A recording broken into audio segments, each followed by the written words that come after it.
কি করলে আমাদের ভাগ্যে ভালো কিছু আল্লাহ তাআলা নির্ধারণ করবেন?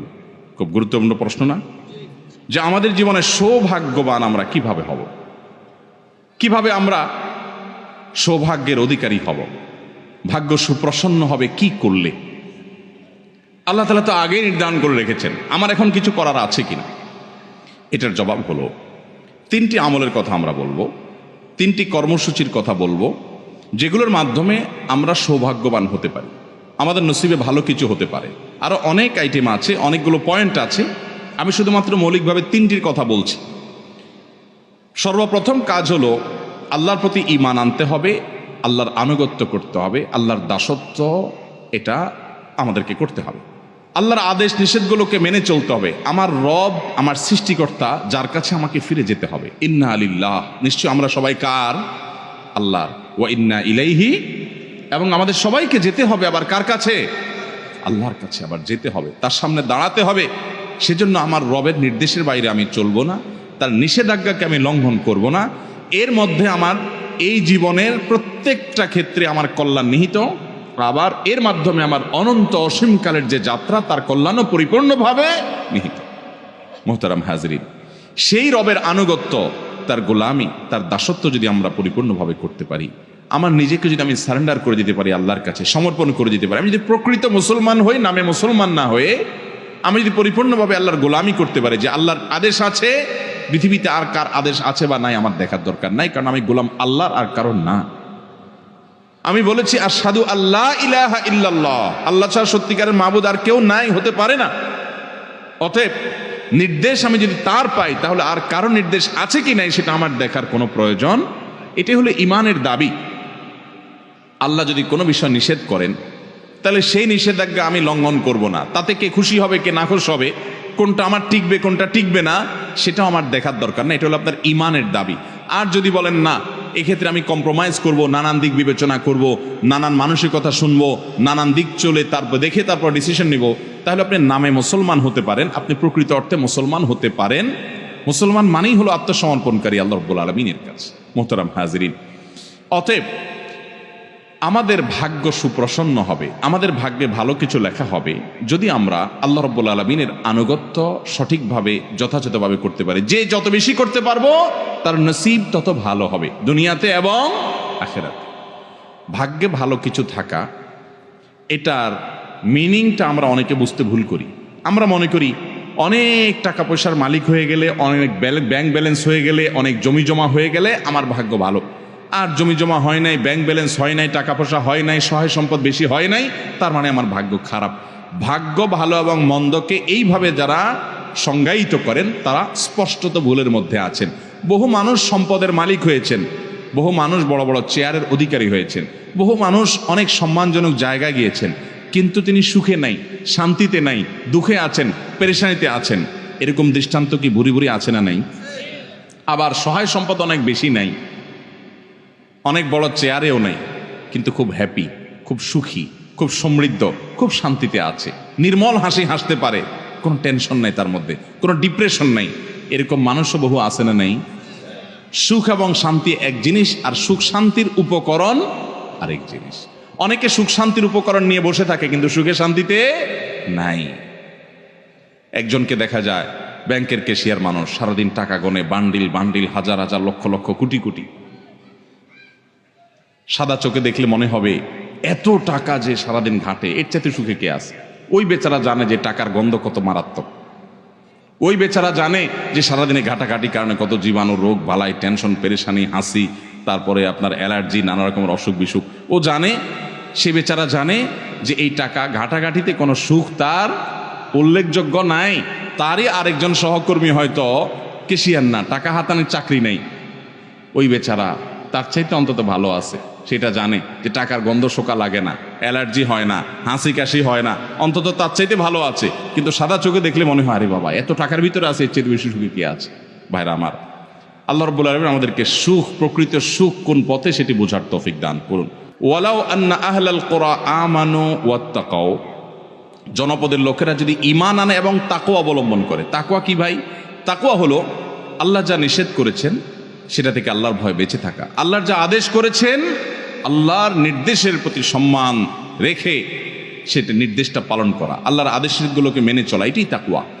এই তাকওয়া যদি কোনো জনপদের লোকেরা অবলম্বন করে ঈমান আনার পর, আগে ঈমান থাকতে হবে, ঈমান থাকার পর যদি এই কাজটা করে, আল্লাহ বলেছেন ওয়াদা লাফাতাহনা আলাইহিম বারাকাতিম মিনাস সামাই ওয়াল আরদ, নবমণ্ডল এবং ভূমণ্ডল থেকে বরকতের সমস্ত দুয়ার আল্লাহ তাআলা বলেছেন আমি খুলে দিব। আল্লাহ তাআলা কল্যাণ দান করবেন, আল্লাহ তাআলা সুখ দিবেন, শান্তি দিবেন আল্লাহর গোলামির মধ্যে। মুহতারাম হাজরিন, অন্য আয়াতে সূরা নাহলের 97 নম্বর আয়াতে আল্লাহ বলেছেন মান আমিলা সালিহাম মিন যাকারিন আও উনসা ওয়া হুয়া মুমিন, যদি কেউ ঈমানদার অবস্থায় আল্লাহর বিশ্বাসী বান্দা হয়ে পরিপূর্ণ ঈমানটা ঠিক রেখে আকীদা বিশুদ্ধ করে সে যদি নেক আমল করে, সে হোক নারী হোক পুরুষ, সমান অধিকারের ক্ষেত্রে, হোক নারী হোক পুরুষ, যেই হোক না কেন, যদি ঈমান আনার পরে সৎকর্ম সম্পাদন করে, 5 ওয়াক্ত সালাত আদায় করে, হালাল হারাম মেনটেন করে চলে, পর্দা মেনটেন করে চলে, আখলাক সুন্দর করে, নবী সাল্লাল্লাহু আলাইহি ওয়াসাল্লামের সুন্নাহকে মেনে চলে, এক কথা কোরআন এবং হাদিসকে যদি অনুসরণ করে, আল্লাহ রাব্বুল আলামিনের ওয়াদা হলো ফালানুহজিয়ান্নাহু হায়াতান তাইয়্যিবা, তাকে দুনিয়াতে আমি পবিত্র জীবন দান করব। যদি কেউ নেক আমল করে, আল্লাহর ওয়াদা হলো আল্লাহ সুবহানাহু ওয়া তাআলা তাকে পবিত্র জীবন দান করবেন, সুখের জীবন দান করবেন, সে নির্মল পরিচ্ছন্ন ফ্রেশ জীবন উদযাপন করবে, উপভোগ করবে। ওয়ালা নাজজিয়ান্নাহুম আজরাহুম বিআহসানি মা কানু ইয়ামালুন, দুনিয়াতে যে সে আমল করেছিল এর জন্য আল্লাহ বলছেন যে আমি তাকে অবশ্যই অবশ্যই তার কর্মের সর্বোত্তম বিনিময় দান করব আখিরাতে জান্নাতের মাধ্যমে। তাহলে এই আয়াতগুলো বলছে যে আমরা যদি নেকামল করি, ভালো কাজ করি, আমাদের ভাগ্য সুপ্রসন্ন হবে ইনশাআল্লাহ। ছোট্ট দুটি উপমা দেই আমি। নাম্বার 1, একজন চেয়ারম্যান সাহেব, তার দলের একজন কর্মী আছে, সব সময় তার জন্য খুব পরিশ্রম করে, দৌড়ধাপ করে, অনেক কাজ কাম করে, সব কাজে সবার আগে থাকে, তার ক্যাম্পেইন করে, প্রচার প্রচারণা করে, তার সব কাজগুলো করে, ভেতর থেকে তাকে ধারণ করে, তাকে পছন্দ করে। এই লোকটা সে যদি নিডি হয় আর চেয়ারম্যান সাহেবের কাছে যদি কোনো রিলিফ আসে বা কোনো কিছু আসে যেটা জনগণের মাঝে বন্টন করার মতো, ধরুন চেয়ারম্যান সাহেব সৎ মানুষ, সেই হিসাবে উনি ওনার আমানতটা সঠিকভাবে সবার হাতে পৌঁছায় দেন। তো তার এলাকায় অন্য সাধারণ জনগণ যারা এটার হকদার, ওই যে তার নিজস্ব দলের কর্মী, যে একনিষ্ঠ কর্মী, যে আসলেই তাকে ভালোবেসে তার জন্য কাজ করে, এই লোকটাও যদি নিডি হয়, এই লোকটাও যদি ওই রিলিফ বা ওই জিনিসটা পাওয়ার হকদার হয়, চেয়ারম্যান সাহেবের কাছে এটা পাওয়ার জন্য সে অন্যদের মতো কি খুব বেশি কষ্ট করা লাগবে? খুব সহজে পাবে না। কারণ নিজস্ব লোক, সে যদি উপযুক্ত হয়, অন্য 10 জনকে যদি দেয়, তাকে সবার আগে দিবে বরং, ঠিক না ঠিক? এবং এক্ষেত্রে তার প্রতি কোনো জুলুম করবে না, এবং সে বরং অন্যদের হয়তো চাইতে হবে, অনেক কষ্ট করতে হবে, এরা তো কষ্ট করা লাগবে না, কারণ তার সম্পর্কে চেয়ারম্যান সাহেব জানেন এবং তার প্রতি আস্থা আছে। আল্লাহ রাব্বুল আলামিনের যে আনুগত্য করে, আল্লাহর যে গোলামি করে, আল্লাহর যে দাসত্ব করে, আল্লাহ রাব্বুল আলামিন আল্লাহর এই বান্দাকে তার জন্য তার নসিবে ভালো কিছু আল্লাহ তাআলা এমনিতেই ফয়সালা করবেন। কারণ আল্লাহ জানেন যে এই ব্যক্তি আল্লাহর অনুগত বান্দা, আল্লাহ তাকে এমনি ভালো ফয়সালা করবেন। আর যে আল্লাহর প্রতি ঈমান রাখে না, ওই যে চেয়ারম্যান সাহেবের মতো, তার দলের লোক হোক আর অন্য দলের লোক হোক, বিরোধী দলের লোক হোক, তার পক্ষের হোক আর বিপক্ষের হোক, নাগরিক হিসাবে যে কমন কিছু সুবিধা আছে এগুলো সবাইকে তিনি দিবেন। কিন্তু ওই যে বিশেষ বিশেষ কিছু সুবিধা যদি দেওয়ার সুযোগ আসে, তিনি অবশ্যই সাধারণত তিনি যারা তাকে অনুসরণ করে তাদেরকে অগ্রাধিকার দেন। আল্লাহ রাব্বুল আলামিনের প্রতি যারা ঈমান আনবে, স্পেশাল দেওয়াগুলো, প্রকৃত শান্তি এবং সুখগুলো আল্লাহ তাআলা তাদেরকেই দিবেন। আর এমনিতে কমনভাবে যে রিজিক দেওয়া, এটা আল্লাহ তাআলা তার প্রতি বিশ্বাসী অবশ্যই সবাইকে দেন। তাহলে বোঝা গেল যে আমাদের ভাগ্য সুপ্রসন্ন হওয়ার জন্য নেক আমল করতে হবে, আল্লাহর আনুগত্য করতে হবে, আল্লাহর গোলামি করতে হবে, হালাল হারাম মেনে চলতে হবে। যদি এটা আমরা করতে পারি, তাহলে আমাদের ভাগ্যে আল্লাহ তাআলা এমনিতেই ভালো কিছু দিবেন ইনশাআল্লাহ। আরেকটি উপমা আসুন নেই। ধরুন আপনার একটা কারখানা আছে, আপনার সে কারখানায় কয়েকটা মেশিন আছে। কিছু মেশিন আছে যেগুলো প্রোডাকশন দেয়, ভালো আছে, সচল। আর কিছু মেশিন আছে ধরুন অচল, এগুলো কোনো প্রোডাকশন দেয় না। যে মেশিনটা প্রোডাকশন দেয় না, আপনি হয়তো কমন কিছু জিনিস তার জন্য রাখবেন, যে ঢেকে ঢুকে রাখা, যাতে চুরি না হয় সেভাবে রাখা, এটার কিস্তি লাগলে কিস্তি পরিশোধ করা, কমন বিষয় আপনি রাখবেন। বাট স্পেশাল কেয়ার, যেটা স্পেশাল কেয়ার, ওইটা কিন্তু আপনি অকেজো মেশিনকে করবেন না, কারণ ওটা থেকে প্রোডাকশন আসে না। তো এই জন্য ওইখানে তেল মোবিল আপনি দিবেন না, ওখানে আপনি বিদ্যুৎ সরবরাহ করবেন না, ওখানে গ্যাসের লাইন দিবেন না, ওখানে ওইটাকে ধোয়া মোছা আপনি নিয়মিত করবেন না, কারণ এটা তো অকেজো। যেটা সচল ওইটার প্রতি আপনি এমনি কেয়ার করবেন, ঠিক না ভাই? ঠিক। যে আল্লাহর গোলামি করে, যে আল্লাহর প্রতি ঈমান আনে, সর্বদা আল্লাহর জিকির করে, আল্লাহর স্মরণ করে, আল্লাহর নির্দেশে বাইরে চলে না, আল্লাহকে সবসময় সে ধারণ করে, আল্লাহ তাআলার এই বান্দার জন্য আল্লাহ তাআলা তার নসিবে ভালো কিছু দিবেন। এর জন্য তার আলাদা কসরত না করলেও আল্লাহ তাআলা তার ভাগ্য সুপ্রসন্ন করবেনই করবেন ইনশাআল্লাহ তাআলা। তাহলে ভাইরা আমার, আমরা জানলাম যে আল্লাহ রাব্বুল আলামিন আমাদের নসিবে ভালো কিছু দিবেন, আমাদের ভাগ্য সুপ্রসন্ন হবে যদি আমরা নেকামল করতে থাকি।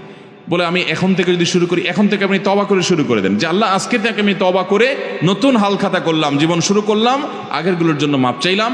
আপনার নসিবে আল্লাহ সুবহানাহু ওয়া তাআলা অবশ্যই অবশ্যই ভালো কিছু দিবেনই দিবেন। ভাইরা আমার, আমরা কি করি? আমরা ভাগ্য নিজের পক্ষে যেন হয়, অনুকূলে যেন হয়, সুপ্রসন্ন যেন হয়, এই জন্য সব রাতে মসজিদে গিয়ে সবাই ভিড় জমাই। ভাইরা আমার, এক রাতে আপনি ভিড় জমায়া একটু দোয়া দরুদ কান্নাকাটি করে আপনার ভাগ্য সুপ্রসন্ন করে ফেলুন। যদিও আমরা আগেই বলেছি সব রাতে ভাগ্য নির্ধারণ হওয়ার কথাটি নির্ভরযোগ্য নয়, তারপরেও ধরে নিলাম এরাতে ভাগ্য নির্ধারণ হয়, তো ভাগ্য নির্ধারণ এক রাতে আপনি আল্লাহ তাআলার কাছে দোয়া রোনাজারি করে সারা বছরটা ঠিক করে ফেলবেন আর সারা বছর আল্লাহর অবাধ্য থাকবেন, আপনি এটা কিভাবে আশা করেন? আপনাকে এর জন্য তওবা করতে হবে এবং সারা বছর আল্লাহর আনুগত্য করার প্রতিজ্ঞা করতে হবে। আল্লাহ আমাদেরকে তৌফিক দান করুন।